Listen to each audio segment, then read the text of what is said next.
بسم اللہ الرحمن الرحیم۔ السلام علیکم ورحمۃ اللہ۔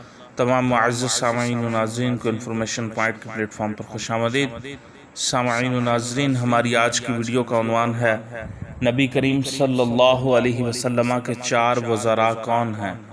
4 وزیر نبی کریم صلی اللہ علیہ وسلم کے کون ہیں؟ آسمانوں میں 2 نبوی وزیر کون ہیں اور زمینوں میں 2 نبوی وزیر کون ہیں؟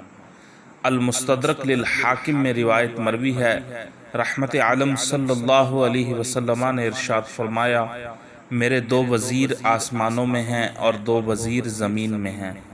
آسمانوں میں میرے 2 وزیر حضرت جبرائیل علیہ السلام اور حضرت میکائیل علیہ السلام ہیں، اور زمین میں میرے 2 وزیر حضرت ابو بکر رضی اللہ عنہ اور حضرت عمر رضی اللہ عنہ ہیں۔